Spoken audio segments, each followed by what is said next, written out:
Imagínate por un momento que estás en una biblioteca antigua, rodeado de pergaminos polvorientos y libros encuadernados en cuero gastado por el tiempo.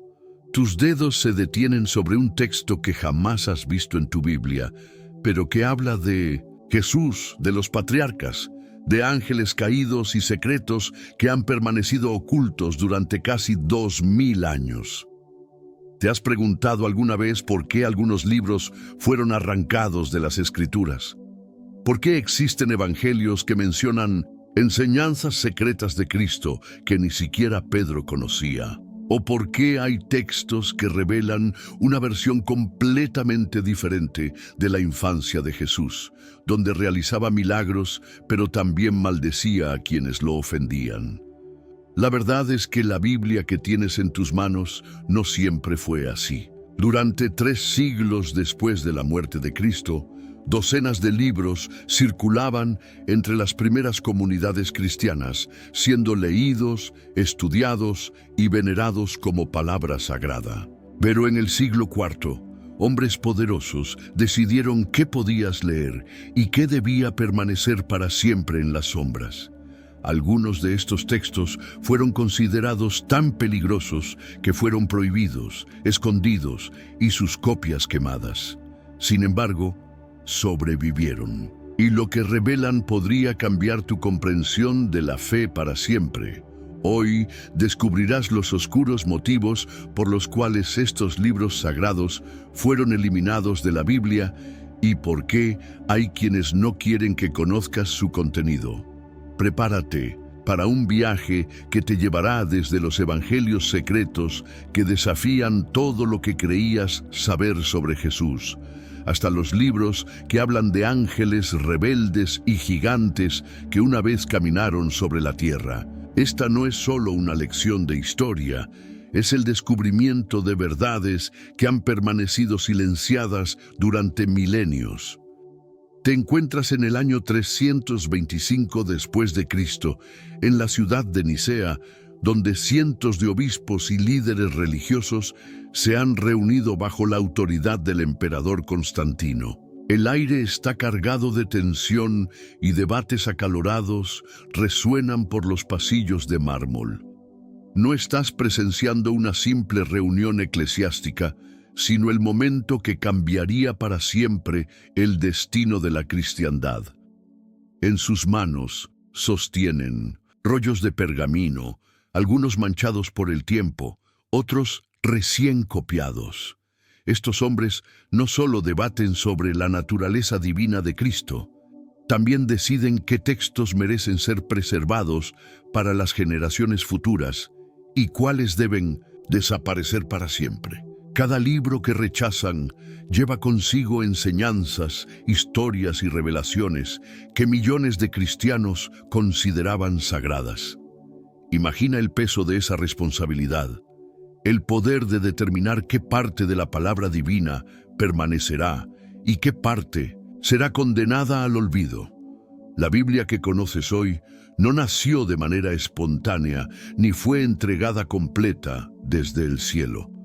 Durante casi 3 siglos después de la crucifixión de Jesús, las comunidades cristianas primitivas poseían una vasta colección de escritos sagrados, evangelios, cartas apostólicas, revelaciones proféticas y testimonios de testigos presenciales circulaban de iglesia en iglesia, siendo copiados a mano por escribas devotos que consideraban cada palabra como un tesoro divino.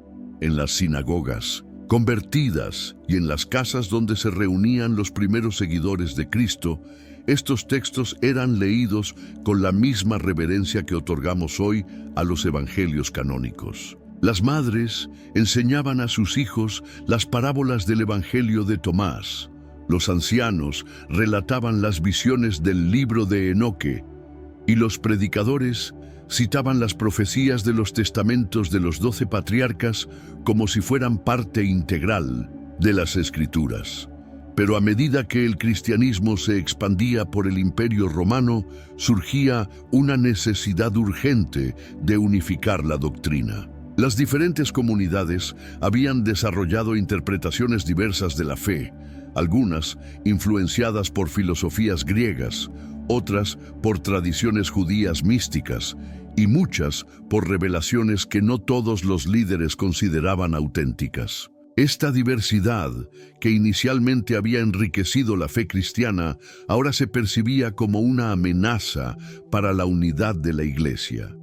Fue entonces cuando los concilios eclesiásticos, especialmente el de Cartago en el año 397 después de Cristo, establecieron criterios específicos para determinar qué libros formarían parte del canon oficial. El primer criterio era la autoría apostólica.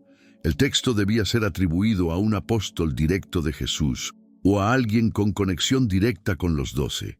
El segundo criterio exigía que el contenido estuviera en perfecta armonía con la doctrina cristiana oficial que se estaba formalizando. El tercer y último criterio requería que el libro fuera ampliamente aceptado y utilizado por las iglesias primitivas a lo largo del imperio. Estos criterios, aparentemente lógicos y necesarios, se convirtieron en el filtro que determinaría qué voces del cristianismo primitivo serían preservadas y cuáles serían silenciadas para siempre. Los libros que no cumplían con estos requisitos fueron clasificados como apócrifos, término que originalmente significaba oculto, pero que con el tiempo adquirió connotaciones de falsedad o herejía. Sin embargo, muchos de estos textos rechazados no desaparecieron completamente. Algunos fueron preservados por comunidades cristianas aisladas, como la Iglesia Ortodoxa Etíope, que hasta el día de hoy mantiene un canon de 81 libros, comparado con los 66 de la mayoría de las Biblias protestantes. Otros sobrevivieron escondidos en bibliotecas monásticas, en cuevas del desierto, o copiados en secreto por grupos que consideraban estos textos demasiado valiosos para permitir que fueran destruidos. La pregunta que debe resonar en tu corazón es esta: ¿qué secretos contenían estos libros prohibidos que los hicieron tan peligrosos para los líderes eclesiásticos? ¿Qué enseñanzas, qué revelaciones, qué aspectos de la fe cristiana primitiva fueron considerados tan amenazantes que debían ser eliminados de la memoria colectiva de la humanidad? Como dice el apóstol Pablo en 1 Corintios capítulo 2, versículo 10, «Pero Dios nos las reveló a nosotros por el Espíritu, porque el Espíritu todo lo escudriña, aún lo profundo de Dios». Ahora te transportas al siglo II después de Cristo, donde las comunidades cristianas primitivas guardan celosamente un texto que revolucionaría tu comprensión de la infancia de Jesús. Te encuentras en una pequeña iglesia doméstica en Egipto, donde un anciano con barba canosa desenrolla cuidadosamente un pergamino amarillento. Sus ojos brillan con una mezcla de fascinación y temor mientras comienza a leer las primeras líneas del Evangelio de Tomé. Este no es el Evangelio gnóstico de los dichos de Jesús que algunos conocen, sino el relato detallado de los primeros años del Salvador, desde su nacimiento hasta los 12 años de edad. Las historias que escuchas te dejan sin aliento, porque presentan a un Jesús niño completamente diferente al que has imaginado durante toda tu vida. Este pequeño Jesús realiza milagros extraordinarios, pero también muestra la impulsividad y las emociones intensas propias de cualquier niño. En una de las narraciones más impactantes, observas a Jesús de 5 años jugando junto a un arroyo con otros niños del pueblo de Nazaret. Con la inocencia característica de su edad, toma barro húmedo y moldea 12 gorriones perfectos. Los demás niños se maravillan ante la habilidad artística del hijo del carpintero, pero lo que sucede a continuación desafía toda lógica humana. Con una simple palmada, Jesús da vida a las figuras de barro y los gorriones vuelan hacia el cielo cantando melodiosamente, Pero la narrativa toma un giro inesperado cuando otro niño, movido por la envidia o simplemente por travesura infantil, destruye deliberadamente el trabajo de Jesús y perturba el agua del arroyo. La reacción del pequeño Salvador es instantánea y aterradora. Sus ojos se encienden con una autoridad divina que trasciende su corta edad y pronuncia palabras que harían temblar a cualquier adulto. Oh niño inicuo e impío, ¿qué daño te hicieron mis obras? He aquí que ahora te secarás como un árbol y no darás fruto jamás. Inmediatamente, el niño que había ofendido a Jesús cae al suelo. Su cuerpo se marchita como una planta sin agua y muere ante los ojos horrorizados de todos los presentes. Los padres del pequeño fallecido corren desesperados hacia José, exigiendo que controle a su hijo y lamentando haber permitido que sus hijos jugaran con él. El terror se apodera de todo el vecindario, porque han presenciado un poder que sobrepasa toda comprensión humana. Pero la historia no termina ahí. Cuando José reprende con dureza a Jesús por lo que ha hecho, algo extraordinario sucede en el corazón del niño divino. Sus ojos se llenan de lágrimas, no de tristeza, sino de compasión genuina, y se acerca al cuerpo sin vida de su compañero de juegos. Coloca sus pequeñas manos sobre el pecho inmóvil y susurra una oración con la ternura que solo un corazón puro puede expresar. El niño regresa a la vida, incorporándose como si despertara de un sueño profundo. En otro episodio, igualmente perturbador, Jesús camina por las calles estrechas de Nazaret, cuando un niño mayor lo empuja deliberadamente, haciéndolo caer sobre las piedras irregulares del suelo. La respuesta del pequeño Cristo es inmediata: como me has empujado, así caerás tú y no te levantarás. El agresor queda paralizado instantáneamente. Sus piernas se vuelven rígidas como piedra y sus padres deben cargarlo a sus casas mientras suplican a José que interceda ante su hijo. Estas narraciones, que fascinaban a las comunidades cristianas primitivas, también las dividían profundamente. Algunos veían en ellas la confirmación de la naturaleza divina de Jesús desde su más tierna infancia, una demostración de que el poder de Dios habitaba plenamente en él incluso antes de comenzar su ministerio público.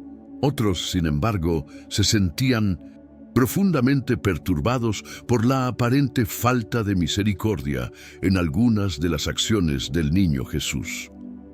Los líderes eclesiásticos del siglo II, especialmente figuras respetadas como Ireneo de Lyon, expresaron serias reservas sobre estos relatos.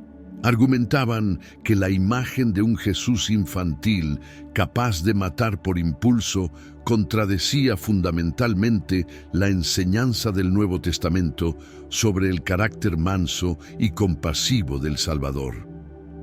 Como recordaba Jesús mismo en el Evangelio de Mateo, capítulo 11, versículo 29, «Llevad mi yugo sobre vosotros, y aprended de mí, que soy manso y humilde de corazón, y hallaréis descanso para vuestras almas». La controversia en torno al Evangelio de Tomé no terminaba con las historias de la infancia de Jesús. Te adentras ahora en los escritorios secretos de los escribas del siglo II, donde otro evangelio, con el mismo nombre, circulaba entre las comunidades gnósticas. Este segundo texto, completamente diferente al anterior, presentaba una colección de 114 dichos secretos que supuestamente Jesús había compartido únicamente con Tomás, su discípulo más íntimo. Imagínate sosteniendo en tus manos este pergamino prohibido, sintiendo el peso de cada palabra que los líderes eclesiásticos consideraron demasiado peligrosa para el cristianismo ortodoxo. Los dichos que lees desafían no solo la doctrina establecida, sino toda tu comprensión tradicional de la salvación y la naturaleza divina. Aquí, Jesús no habla de salvación a través de la fe o del sacrificio en la cruz, sino de un conocimiento interior secreto que puede liberarte de las cadenas de la ignorancia espiritual. En uno de los pasajes más perturbadores para los líderes de la época, Jesús declara: si aquellos que os guían os dicen, ved, el reino está en el cielo, entonces las aves del cielo os precederán. Si os dicen, está en el mar, entonces los peces os precederán. Mas el reino está dentro de vosotros y fuera de vosotros. Esta enseñanza ubicaba la divinidad no en instituciones religiosas externas, sino en el corazón mismo del creyente, amenazando directamente la autoridad eclesiástica. El Evangelio continúa con revelaciones aún más controvertidas. Jesús afirma: yo soy la luz que está sobre todas las cosas. Yo soy el todo salió de mí, y el todo llegó hasta mí. Partid un leño y allí estoy. Levantad una piedra y me encontraréis allí. Esta visión panteísta de la divinidad, donde Dios habita en toda la creación material, contradecía la distinción clara entre creador y creación que defendía la ortodoxia cristiana.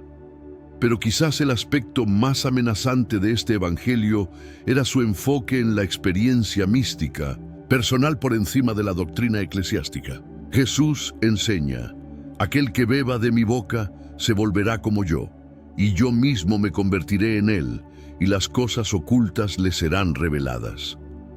Esta promesa de transformación divina directa, sin mediación institucional, representaba un desafío existencial para una iglesia que buscaba consolidar su autoridad como única intermediaria entre Dios y los creyentes. Los gnósticos que preservaban este texto creían firmemente que contenía las enseñanzas más profundas y esotéricas de Cristo, revelaciones que Él había reservado solo para aquellos discípulos capaces de comprenderlas. Argumentaban que mientras los evangelios canónicos presentaban las enseñanzas públicas de Jesús para las multitudes, el Evangelio de Tomé revelaba los misterios íntimos compartidos únicamente con sus seguidores más cercanos. Esta diferenciación entre enseñanza exotérica para las masas y enseñanza esotérica para los iniciados se convirtió en una de las principales razones para su rechazo. Los padres de la Iglesia temían que esta distinción creara una jerarquía espiritual donde algunos cristianos se consideraran superiores a otros por poseer conocimientos secretos, fracturando la unidad de la comunidad cristiana. Si estas revelaciones sobre los evangelios prohibidos te han fascinado tanto como a mí, te invito a que te suscribas a nuestro canal para no perderte ningún contenido de esta serie extraordinaria. Cada semana exploramos los misterios más profundos de la fe cristiana que han permanecido ocultos durante siglos.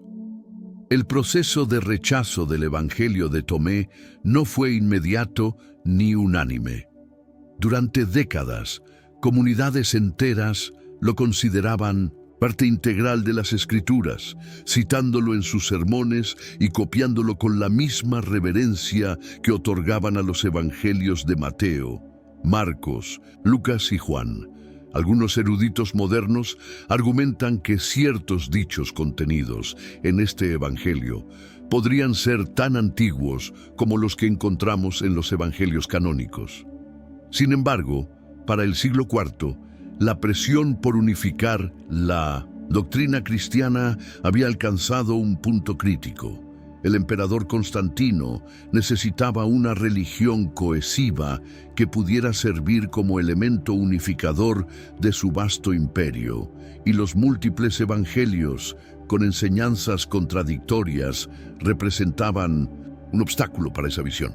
Como nos recuerda el apóstol Pablo en 1 Corintios, capítulo 14, versículo 33.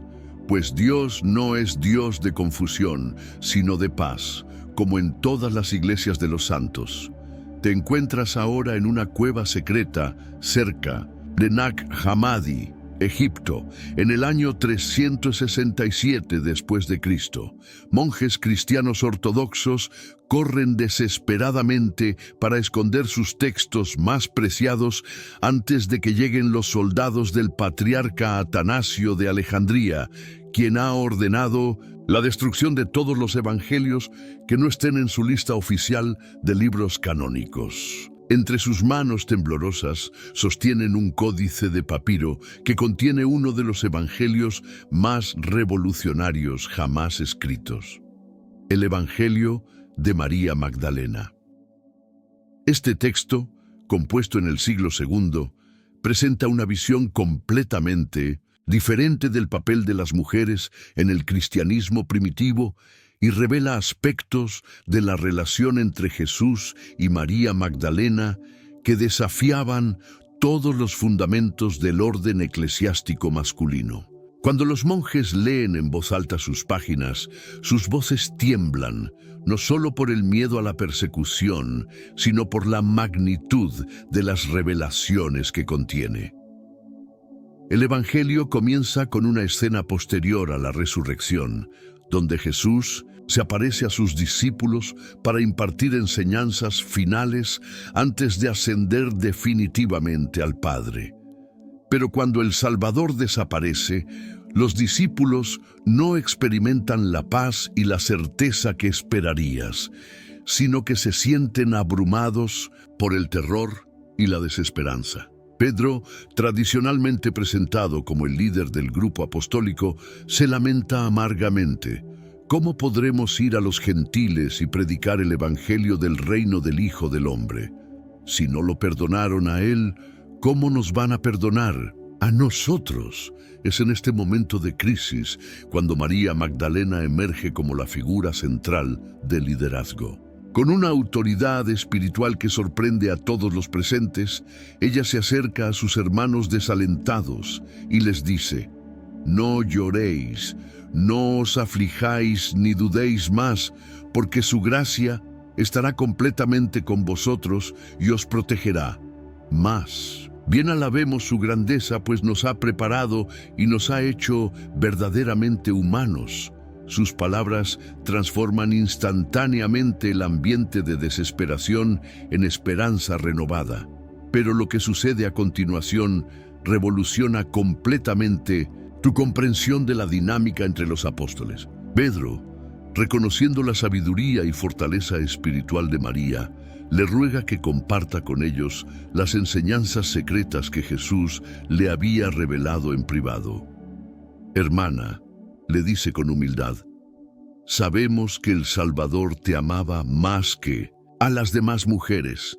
Dinos las palabras del Salvador que recuerdes, que tú conoces, pero nosotros no, ni las hemos oído». María entonces relata una visión extraordinaria, donde Jesús le había explicado los misterios del alma y su ascensión a través de las esferas celestiales. Describe cómo el alma debe superar 4 poderes que la mantienen atrapada en el mundo material: la oscuridad, el deseo, la ignorancia y la ira. Cada uno de estos poderes intenta detener el ascenso del alma hacia la unión divina, pero el conocimiento secreto que Jesús había impartido a María proporciona las claves para vencer estos obstáculos. Sin embargo, cuando María termina de compartir estas revelaciones, la reacción de algunos apóstoles es explosiva. Andrés se levanta indignado y declara: «Decid lo que queráis de lo que ella ha dicho. Yo, al menos, no creo que el Salvador haya dicho esto. Ciertamente, estas enseñanzas son ideas extrañas». Sus palabras revelan una resistencia profunda a aceptar que una mujer pudiera tener acceso a enseñanzas que ellos, los discípulos masculinos elegidos, no habían recibido. Pedro va aún más lejos en su oposición, cuestionando directamente la autoridad espiritual de María. ¿Acaso habló privadamente con una mujer y no abiertamente con nosotros? Hemos de volvernos y escuchar todos a ella. la prefirió a nosotros. Su indignación revela no solo celos personales, sino una resistencia sistemática a reconocer el liderazgo femenino en asuntos espirituales. La respuesta de María ante estos ataques es profundamente conmovedora. En lugar de defenderse con argumentos o reclamar su autoridad, simplemente llora y pregunta con dolor genuino: «Hermano Pedro, ¿qué piensas? ¿Supones acaso que yo he mentido respecto al Salvador?». Es Leví quien sale en su defensa, reprendiendo duramente a Pedro. «Pedro, siempre fuiste impulsivo. Ahora te veo contendiendo contra la mujer como lo hacen los adversarios. Pero si el Salvador la hizo digna, ¿quién eres tú, en verdad, para rechazarla?». Este evangelio presentaba una amenaza directa a la estructura patriarcal que la Iglesia estaba estableciendo. Como enseña el apóstol Pablo en 1 de Timoteo, capítulo 2, versículos 11 y 12. «La mujer aprenda en silencio, con toda sujeción, porque no permito a la mujer enseñar ni ejercer dominio sobre el hombre, sino estar en silencio». Ahora te transportas al siglo II antes de Cristo, donde las tradiciones judías más antiguas se entrelazan con profecías mesiánicas que cambiarían para siempre la comprensión del plan divino. Te encuentras en una sinagoga de Alejandría, donde un rabino anciano desenrolla cuidadosamente los pergaminos del testamento de los 12 patriarcas, un texto que contiene las últimas palabras y revelaciones proféticas de cada uno de los hijos de Jacob antes de su muerte. Este documento extraordinario presenta a cada patriarca reflexionando sobre su vida, confesando sus pecados más íntimos y compartiendo visiones proféticas sobre el futuro de sus descendientes. Pero lo que hace que este texto sea particularmente fascinante y controvertido son las profecías mesiánicas que contiene, algunas tan específicas que parecen descripciones directas de la vida y ministerio de Jesucristo, escritas siglos antes de su nacimiento. Cuando el rabino lee el testamento de Judá, su voz se llena de asombro y reverencia. El patriarca moribundo declara: «A mí me ha elegido el Señor para ser rey ante toda la descendencia, no para mi propio bien, sino para servir a mi pueblo y a toda la humanidad. De mi simiente se levantará el que reinará sobre toda la tierra, y su reino no tendrá fin. Su estrella se alzará en el cielo como la de un rey, iluminando la luz del conocimiento como el sol el día». La precisión de estas palabras te deja sin aliento. Judá continúa profetizando: «Y después de esto se alzará para vosotros una estrella de Jacob en paz, y se levantará un hombre de mi descendencia como el sol de justicia, caminando con los hijos de los hombres en mansedumbre y justicia, y no se hallará en él pecado alguno». Estas descripciones coinciden de manera asombrosa con los evangelios canónicos que describen a Jesús como la luz del mundo y el león de la tribu de Judá. Pero las profecías se vuelven aún más específicas cuando Leví, el patriarca sacerdotal, comparte su visión. Los cielos se abrirán, y del templo de gloria vendrá sobre él la santificación con la voz del Padre, como de Abraham a Isaac. Y la gloria del Altísimo será pronunciada sobre él, y el espíritu de entendimiento y de santificación reposará sobre él en el agua. Esta descripción del bautismo de Cristo es tan detallada que incluye la voz del Padre y la presencia del Espíritu Santo. Sin embargo, conforme los eruditos cristianos de los primeros siglos examinaban estos textos, comenzaron a surgir dudas sobre su autenticidad. Robert H. Charles, uno de los más respetados estudiosos de literatura apócrifa, sugirió que estas profecías mesiánicas tan precisas habían sido insertadas posteriormente por escribas cristianos que deseaban fortalecer la credibilidad de su fe mediante el cumplimiento aparente de profecías antiguas. La sospecha se intensificaba cuando se descubrían inconsistencias históricas en el texto. Por ejemplo, el Testamento menciona la escritura griega en una época en que los patriarcas hebreos no habrían tenido conocimiento de ella. Además, algunas referencias a eventos históricos posteriores al período patriarcal sugerían que el documento había sido compuesto mucho después de la época que pretendía representar. Esta controversia sobre la autenticidad se convirtió en uno de los factores decisivos para la exclusión del texto del canon oficial. Los líderes eclesiásticos argumentaban que si las profecías mesiánicas más convincentes del documento habían sido añadidas artificialmente, entonces todo el texto perdía su valor como testimonio divino auténtico. No podían arriesgarse a fundamentar su fe en documentos cuya integridad estaba comprometida. Además, el contenido ético del documento presentaba algunos aspectos problemáticos para la doctrina cristiana emergente. Mientras que los patriarcas confesaban pecados como la lujuria, la envidia y la violencia, también incluían enseñanzas sobre la poligamia y la venganza que contradecían los principios del Nuevo Testamento. Por ejemplo, el Testamento de Simeón incluye justificaciones para actos de venganza que chocaban con la enseñanza de Jesús sobre el perdón y el amor a los enemigos.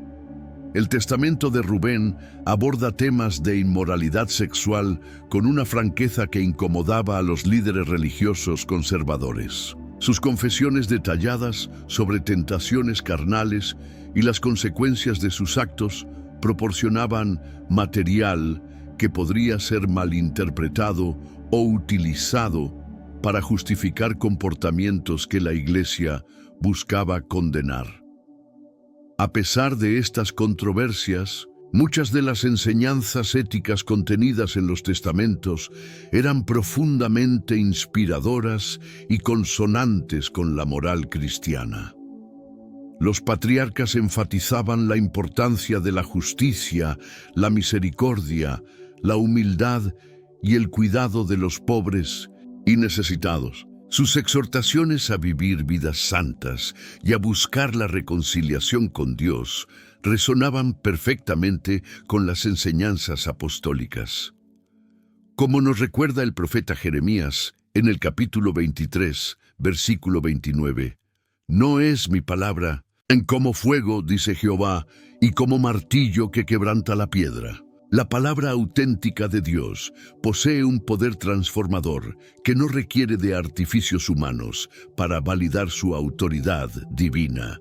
Te encuentras ahora en el monte Sinaí, pero no en el momento cuando Moisés recibió las tablas de la ley, sino en una visión mística que transporta al gran legislador hebreo a través de toda la historia de la humanidad, desde la creación hasta el fin de los tiempos. Estás presenciando la revelación que se describe en el libro de los Jubileos, un texto del siglo II a.C. que recuenta las historias del Génesis y Éxodo con detalles extraordinarios que no encontrarás en ninguna parte de las escrituras canónicas. En esta versión expandida de los eventos bíblicos, observas cómo un ángel del Señor dicta a Moisés no solo los 10 mandamientos, sino la revelación completa de la historia del mundo, dividida en períodos de 49 años, llamados jubileos. Cada detalle de la creación, cada genealogía, cada evento significativo es revelado con una precisión cronológica que pretende resolver todas las dudas y contradicciones aparentes en el texto del Génesis.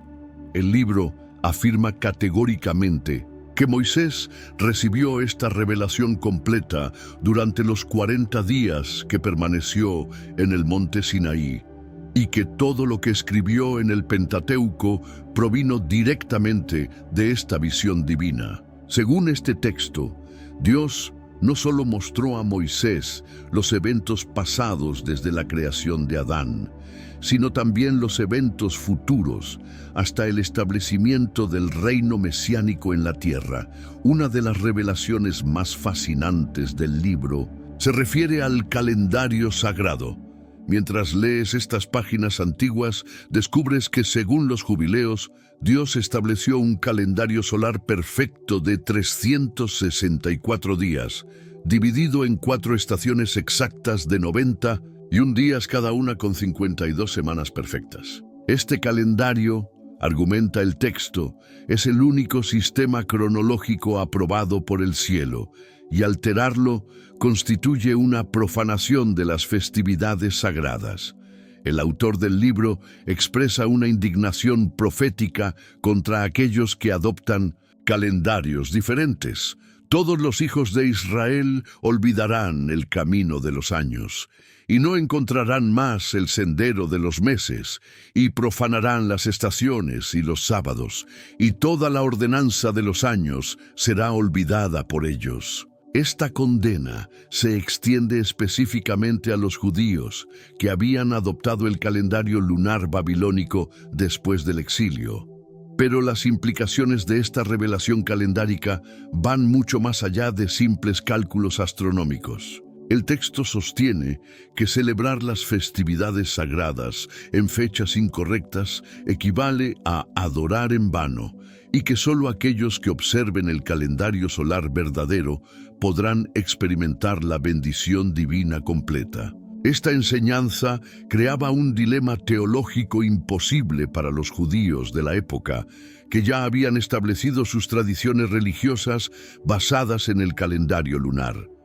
Además, el libro de los jubileos presenta versiones expandidas de historias bíblicas familiares que incluyen detalles que no aparecen en ningún otro lugar de las Escrituras.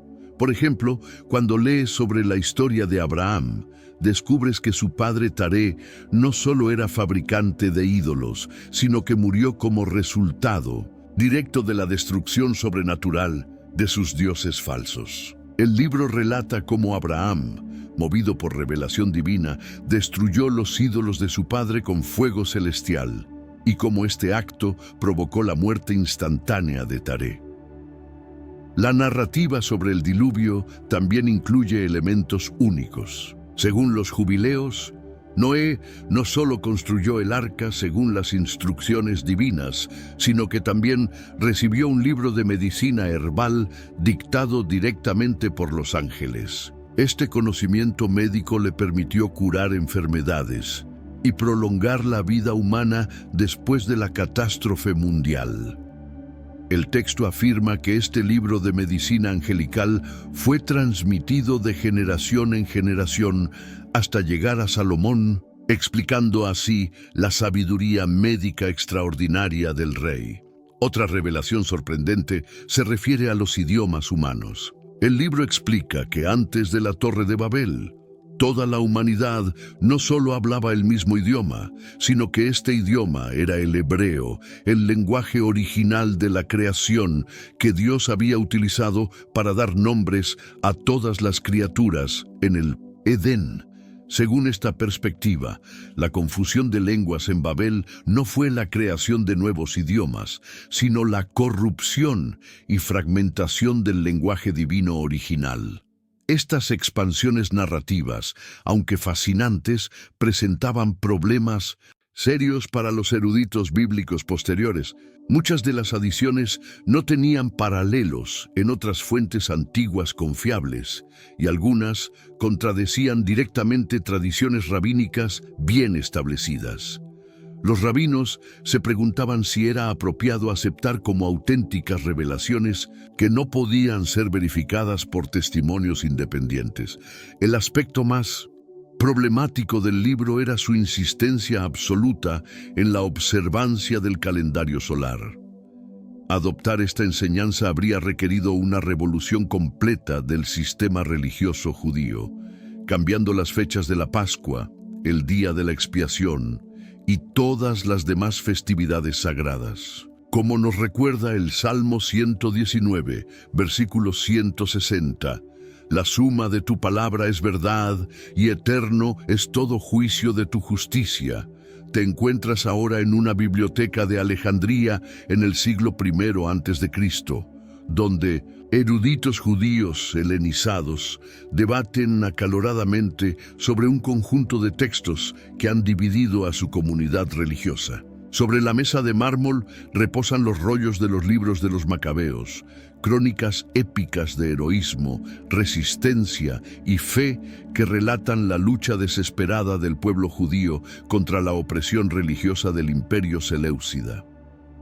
Estos libros narran una de las páginas más dramáticas de la historia judía, cuando Antíoco Epífanes, el tirano griego, profanó el templo de Jerusalén, erigiendo un altar a Zeus en el lugar santísimo y prohibiendo bajo pena de muerte la circuncisión, la observancia del sábado y la posesión de las escrituras hebreas. Observas cómo familias enteras preferían morir antes que renunciar a su fe, y cómo la resistencia heroica de los hermanos macabeos encendió la llama de la independencia judía.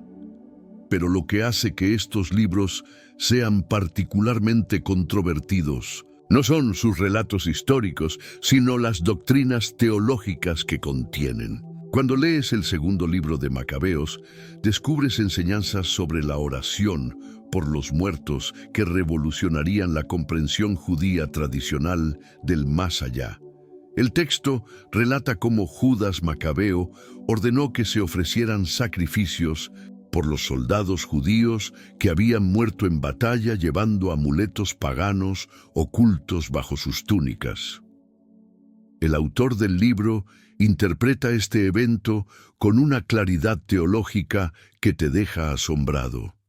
Hizo una colecta enviando a Jerusalén cerca de 2000 dracmas de plata para que se ofreciera un sacrificio por el pecado, obra muy buena y noble, inspirada en la esperanza de la resurrección. Pues si no hubiera esperado que los caídos resucitarían, habría sido superfluo y necio orar por los muertos.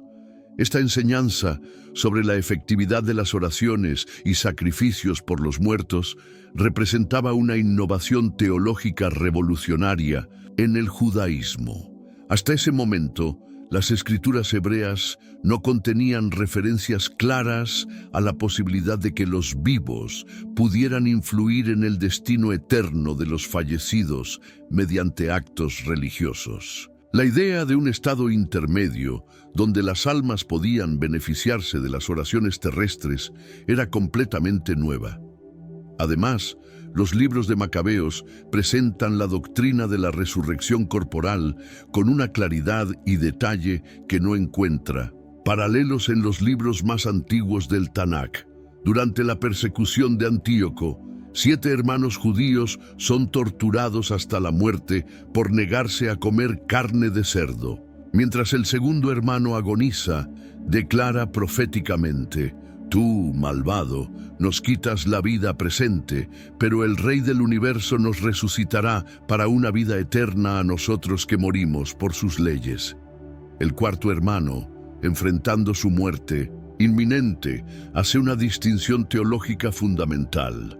Es preferible morir a manos de los hombres con la esperanza puesta en Dios de ser resucitados de nuevo por Él, pues para ti no habrá resurrección a la vida. Esta declaración no solo afirma la realidad de la resurrección futura, sino que también sugiere que será selectiva, beneficiando solo a los justos mientras excluye a los malvados. Estas doctrinas sobre la oración por los muertos y la resurrección selectiva se convirtieron en fundamentos teológicos cruciales para el cristianismo posterior. Sin embargo, crearon una división profunda dentro del judaísmo. Los fariseos abrazaron estas enseñanzas, pero los saduceos las rechazaron categóricamente, argumentando que no tenían fundamento en las escrituras más antiguas y autoritativas. Cuando los reformadores protestantes del siglo XVI examinaron el canon bíblico, enfrentaron un dilema teológico significativo respecto a estos libros. Por un lado, reconocían su valor histórico indiscutible y la inspiración evidente de muchos de sus pasajes. Por otro lado, observaban que estos textos no formaban parte del Tanakh, el canon hebreo que Jesús y los apóstoles habían reconocido como escritura auténtica. Martín Lutero argumentaba que si Jesús hubiera considerado estos libros como escritura canónica, los habría citado directamente en sus enseñanzas, tal como citó abundantemente los libros del Tanakh. El silencio del Nuevo Testamento respecto a los macabeos sugería, según los reformadores, que estos textos, aunque valiosos históricamente, no poseían la misma autoridad divina que los libros reconocidos por la tradición judía palestina. La Iglesia Católica, sin embargo, defendía su canonicidad basándose en la tradición de la Septuaginta, la traducción griega del Antiguo Testamento utilizada por las comunidades judías de la diáspora y por los primeros cristianos. Argumentaban que la autoridad de estos libros no dependía del reconocimiento judío posterior, sino de su aceptación por la Iglesia primitiva como parte integral de las Escrituras cristianas. Como enseña el apóstol Pablo en 2 de Timoteo, capítulo 3, versículo 16, toda la Escritura es inspirada por Dios y útil para enseñar, para redarguir, para corregir, para instruir en justicia. Te transportas ahora a las calles polvorientas de Jerusalén en el siglo I antes de Cristo, donde el eco de las botas romanas resuena contra las piedras milenarias del empedrado. En una sinagoga semiclandestina, un grupo de judíos devotos se reúne en secreto para leer un texto que enciende sus corazones con esperanza mesiánica y al mismo tiempo los llena de temor por las posibles consecuencias políticas de sus palabras. En sus manos sostienen los Salmos de Salomón, una colección de 18 cánticos proféticos que describen la corrupción de Jerusalén y claman por la venida de un Mesías conquistador. Estos salmos, compuestos durante la ocupación romana de Jerusalén por Pompeyo en el año 63 a.C., presentan una visión mesiánica radicalmente diferente a la imagen del Cordero sufriente que encontrarás en los evangelios canónicos. Aquí, el Mesías prometido es retratado como un guerrero divino, un rey conquistador que vendrá con vara de hierro para purificar Israel de sus enemigos y establecer un reino terrenal de justicia absoluta. Cuando el lector entona las palabras del Salmo 17, su voz se llena de una intensidad profética que hace temblar a todos los presentes. Mira, oh Señor, y levántale su rey, el Hijo de David, en el tiempo que tú sabes, oh Dios, para que reine sobre Israel tu siervo. Y ciñelo de fuerza para quebrantar a los príncipes injustos, para limpiar a Jerusalén de los gentiles que la pisotean destruyéndola. La descripción del método de conquista mesiánica es inequívocamente militar y violenta. Destruirá a las naciones impías con la palabra de su boca. Con su amenaza hará huir ante su rostro a los gentiles y reprenderá a los pecadores por los pensamientos de su corazón. Y reunirá un pueblo santo, al cual gobernará con justicia y juzgará las tribus del pueblo que ha sido santificado por el Señor su Dios. Estas profecías presentaban un dilema teológico y político explosivo para las autoridades romanas. La imagen de un Mesías que quebrantará el yugo de los gentiles y destruirá las naciones impías podía ser fácilmente interpretada como una incitación directa a la rebelión contra el Imperio Romano. Los gobernadores provinciales, siempre alertas ante cualquier signo de sedición judía, consideraban estos textos como propaganda subversiva disfrazada de literatura religiosa. Pero el aspecto más perturbador de estos salmos para las autoridades no era solo su contenido mesiánico, sino su popularidad creciente entre las masas judías oprimidas. Las descripciones del Mesías como alguien que no confiará en caballo y jinete y arco, ni acumulará oro y plata para la guerra, resonaban profundamente con los pobres y desposeídos que veían en estas profecías la promesa de una revolución social que invertiría todas las estructuras de poder existentes. El Salmo continúa con una visión utópica del reino mesiánico. Y será un rey justo, enseñado por Dios, sobre ellos, y no habrá injusticia en sus días en medio de ellos, porque todos serán santos, y su rey será el Mesías del Señor. Esta promesa de una sociedad perfectamente justa, donde la pobreza y la opresión serían eliminadas para siempre, alimentaba las esperanzas revolucionarias de un pueblo que había sufrido siglos de dominación extranjera. Si este contenido sobre los textos prohibidos más explosivos de la historia te está fascinando, no olvides suscribirte a nuestro canal y activar las notificaciones para no perderte ningún episodio de esta serie reveladora. Cada semana desenterramos secretos que han permanecido ocultos durante milenios. Los líderes religiosos judíos se encontraban en una posición imposible respecto a estos salmos. Por un lado, no podían negar la autenticidad de las esperanzas mesiánicas que expresaban, ya que concordaban perfectamente con las profecías del Antiguo Testamento sobre la venida del reino davídico. Por otro lado, la difusión pública de estos textos podía provocar represalias romanas devastadoras contra toda la comunidad judía. La tensión se intensificaba porque estos salmos no se limitaban a profetizar sobre el futuro, sino que también ofrecían un análisis incisivo de la corrupción presente en el liderazgo judío. El texto condena duramente a los sacerdotes y gobernantes que habían colaborado con los ocupantes romanos. Los hijos del pacto, en medio de la multitud de los gentiles, se contaminaron. No hubo entre ellos en Jerusalén quien hiciera misericordia y verdad.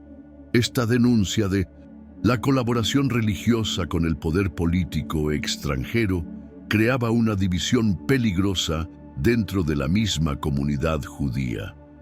Los salmos implícitamente acusaban a las familias sacerdotales aristocráticas, especialmente a los saduceos, de traicionar los ideales religiosos de Israel a cambio de privilegios políticos y económicos bajo el dominio romano.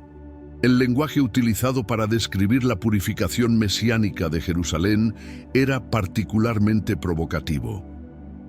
Para quebrantar con vara de hierro toda su sustancia, para destruir las naciones impías con la palabra de su boca, para que huyan los gentiles delante de su rostro con su amenaza y para confundir a los pecadores con el pensamiento de su corazón. Estas imágenes de destrucción y conquista no podían ser interpretadas como puramente espirituales o alegóricas. El contexto histórico de ocupación romana daba a estas palabras un significado político inmediato que las autoridades no podían ignorar, como nos recuerda el profeta Daniel en el capítulo 2, versículo 21.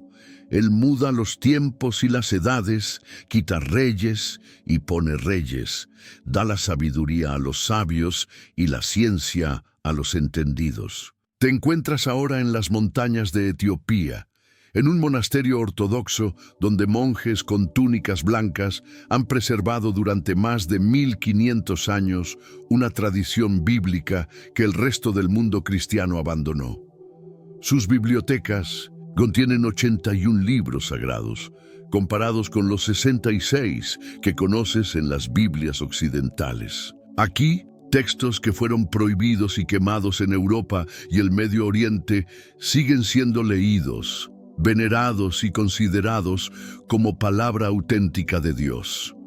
Observas como un monje anciano, con barba blanca que llega hasta su pecho, abre reverentemente un códice de cuero que contiene el libro de Enoque, el libro de los jubileos, y otros textos que las iglesias de Roma y Constantinopla declararon apócrifos hace más de 1000 años. Para este santo hombre, Estos no son libros prohibidos o cuestionables, sino parte integral de las escrituras que han guiado la fe de su pueblo desde los primeros siglos del cristianismo. La Iglesia Ortodoxa etíope argumenta que su canon bíblico se remonta directamente a los tiempos apostólicos, preservado intacto gracias al aislamiento geográfico que protegió a Etiopía de las controversias teológicas que dividieron al cristianismo occidental. Mientras Europa debatía qué libros incluir o excluir del canon, los cristianos etíopes continuaron copiando, estudiando y transmitiendo la misma colección de textos sagrados que habían recibido de los primeros misioneros. Esta preservación no fue accidental, sino el resultado de una decisión consciente de mantener la integridad de una tradición que consideraban perfecta e inmutable. Los líderes religiosos etíopes argumentaban que si los apóstoles y los padres de la iglesia primitiva habían aceptado estos libros como escritura auténtica, ninguna autoridad posterior tenía derecho a eliminarlos del canon, sin importar las razones teológicas o políticas que presentaran. El contraste con el desarrollo del canon occidental es dramático y revelador. Mientras los concilios de Cartago y Hipona en el siglo IV deliberaban cuidadosamente sobre qué textos incluir o excluir, basándose en criterios como la autoría apostólica, la ortodoxia doctrinal y la aceptación universal, la Iglesia etíope mantenía un enfoque completamente diferente. Su principio rector era la preservación fiel de lo que habían recibido, no la innovación o refinamiento teológico. Esta diferencia fundamental en la filosofía canónica plantea preguntas profundas sobre la naturaleza misma de la autoridad bíblica. Si la Iglesia etíope preservó fielmente el canon apostólico original, entonces las iglesias occidentales eliminaron libros auténticamente inspirados por razones que tenían más que ver con conveniencia política y conformidad doctrinal que con discernimiento espiritual genuino. Si por el contrario, los concilios occidentales aplicaron correctamente criterios divinos para purificar el canon, entonces los etíopes han estado venerando durante siglos textos que no poseen autoridad divina verdadera. La evidencia histórica sugiere que la preservación etíope de estos textos no fue resultado de ignorancia o aislamiento, sino de una decisión teológica deliberada. Los monjes etíopes no eran ajenos a los debates teológicos que agitaban al resto de la cristiandad. Mantenían contactos regulares con los patriarcas de Alejandría, recibían informes sobre los concilios ecuménicos y estaban perfectamente conscientes de las controversias sobre el canon bíblico. Sin embargo, cuando las autoridades eclesiásticas de Alejandría y Constantinopla intentaron persuadirlos de adoptar el canon reducido que se estaba estableciendo en el resto del mundo cristiano, los líderes etíopes resistieron firmemente. Argumentaban que alterar el canon que habían recibido de los apóstoles constituiría una traición a la fe de sus antepasados y una usurpación de autoridad divina por parte de instituciones humanas. Esta resistencia no careció de consecuencias. La iglesia etíope fue gradualmente marginada por las iglesias principales, considerada como una secta periférica que se aferraba obstinadamente a tradiciones obsoletas. Sus patriarcas fueron excluidos de los concilios ecuménicos, sus teólogos fueron ignorados en los debates doctrinales y su tradición canónica fue desestimada como una curiosidad histórica sin relevancia teológica.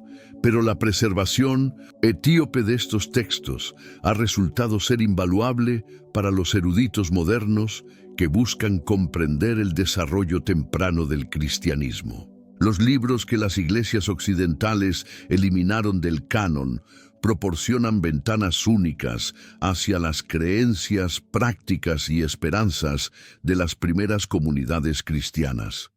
Revelan una diversidad de pensamiento y experiencia religiosa que las fuentes canónicas tradicionales no pueden ofrecer. Por ejemplo, el libro de Enoque, preservado completamente solo en el canon etíope, arroja luz sobre las creencias judías del período intertestamentario que influyeron profundamente en el pensamiento del Nuevo Testamento. Las referencias a este libro en la Epístola de Judas sugieren que los autores apostólicos lo consideraban como una fuente autorizada, lo que plantea preguntas serias sobre por qué fue posteriormente excluido del canon occidental. Como nos enseña el profeta Isaías en el capítulo 55, versículo 11. Así será mi palabra que sale de mi boca. No volverá a mí vacía, sino que hará lo que yo quiero, y será prosperada en aquello para que la envíe.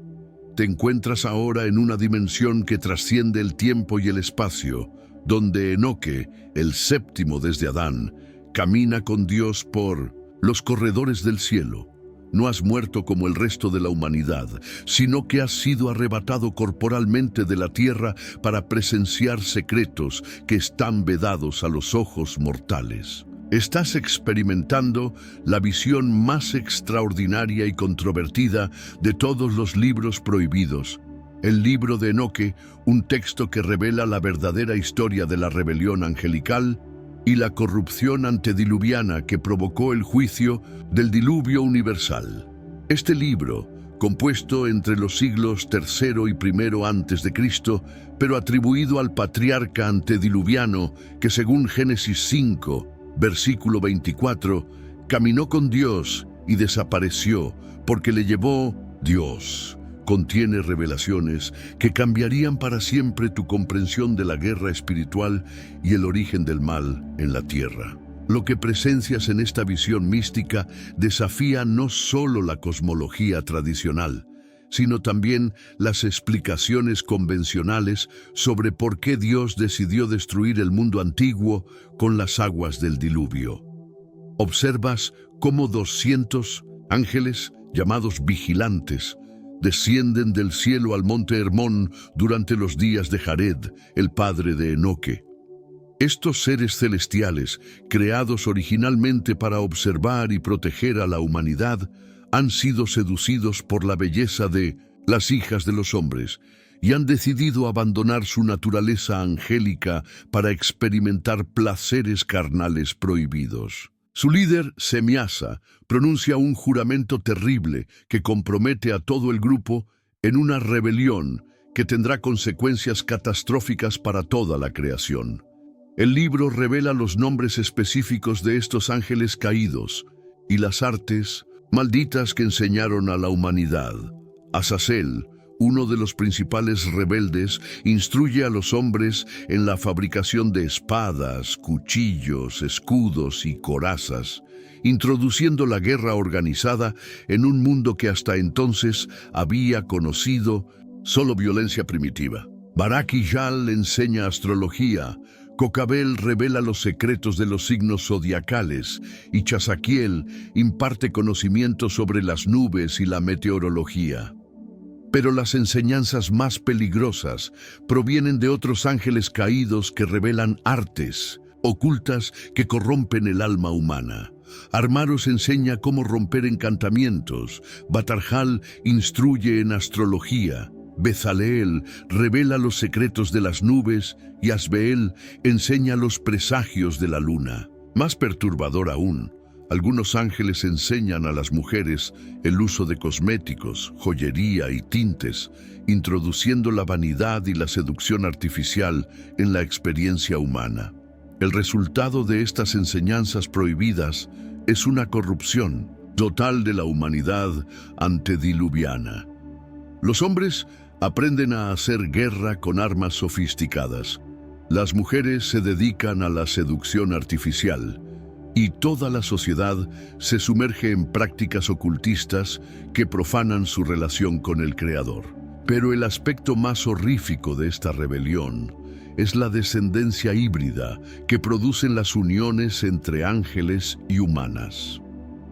Los Nefilim, o gigantes que nacen de estas uniones antinaturales son descritos como seres de estatura monstruosa cuyo apetito por la destrucción es insaciable. Miden 300 codos de altura, aproximadamente 150 metros, y su hambre es tan voraz que devoran toda la producción agrícola de la humanidad. Cuando se acaba la comida, comienzan a devorar a los animales y finalmente se vuelven caníbales, consumiendo incluso la carne humana. Estos gigantes no solo destruyen el orden natural a través de su apetito destructivo, sino que también contaminan la tierra con violencia sin precedentes. Su fuerza sobrehumana les permite oprimir a la humanidad ordinaria sin resistencia, estableciendo tiranías brutales que reducen a los descendientes de Adán a la esclavitud y el terror. La tierra se llena de violencia, no solo porque los hombres han aprendido a hacer guerra, sino porque los Nefilim han establecido un reino de terror absoluto. Es en este contexto de corrupción total que Dios decide intervenir directamente en la historia humana. El libro revela que el diluvio no fue simplemente un juicio contra la maldad humana, sino una operación de rescate divina para liberar a la humanidad de la opresión de los gigantes y purificar la tierra de la contaminación genética y espiritual causada por la rebelión angelical. Enoque recibe la misión de pronunciar juicio sobre los ángeles caídos, anunciándoles que serán encadenados en el abismo hasta el día del juicio final. A Azazel se le promete un castigo especial. Será arrojado al desierto, cubierto de tinieblas, y permanecerá allí hasta que sea arrojado al fuego eterno en el día del gran juicio. Los demás vigilantes compartirán su destino, contemplando impotentes la destrucción de sus hijos gigantes durante el diluvio. Pero el libro también revela esperanza para la humanidad. Enoque aprende que aunque esta generación será destruida, Noé y su familia servirán como semilla para una nueva humanidad purificada. Además, recibe profecías sobre la venida de un Mesías que restaurará definitivamente el orden divino y juzgará tanto a los ángeles caídos como a sus descendientes espirituales entre los hombres. Como declara la epístola de Judas, versículos 14 y 15, citando directamente este libro. De estos también profetizó Enoque, séptimo desde Adán, diciendo: He aquí, vino el Señor con sus santas decenas de millares, para hacer juicio contra todos y dejar convictos a todos los impíos de todas sus obras impías que han hecho impíamente. Ahora regresas al presente, llevando contigo el peso de todas las revelaciones que has presenciado a lo largo de este viaje extraordinario por los textos prohibidos de la historia bíblica. Te encuentras en tu propia habitación, pero ya no eres la misma persona que comenzó esta búsqueda de la verdad. Has visto evangelios que presentan versiones alternativas de Jesús. Has presenciado profecías mesiánicas que fueron consideradas demasiado peligrosas para preservar. Y has descubierto historias sobre ángeles caídos y gigantes que revelan dimensiones ocultas de la guerra espiritual que se libra desde los albores de la humanidad. La pregunta que ahora resuena en tu corazón es profunda y perturbadora. Si estos libros contenían revelaciones auténticas de Dios, ¿por qué fueron eliminados del canon bíblico? ¿Fue realmente el discernimiento espiritual lo que guió a los concilios eclesiásticos? ¿O fueron consideraciones políticas, doctrinales y sociales las que determinaron qué voces del cristianismo primitivo serían preservadas y cuáles serían silenciadas para siempre? La respuesta no es simple ni unidimensional.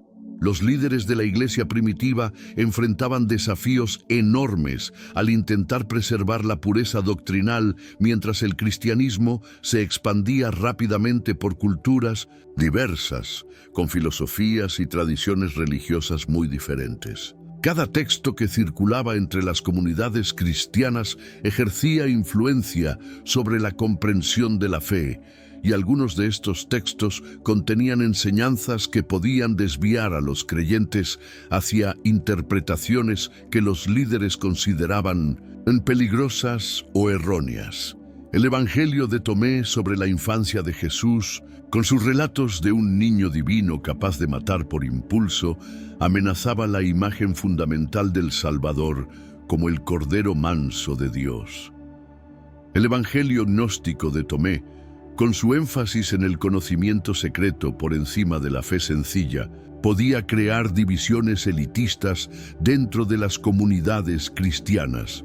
El Evangelio de María Magdalena desafiaba directamente las estructuras patriarcales que la Iglesia estaba estableciendo como parte de su organización institucional.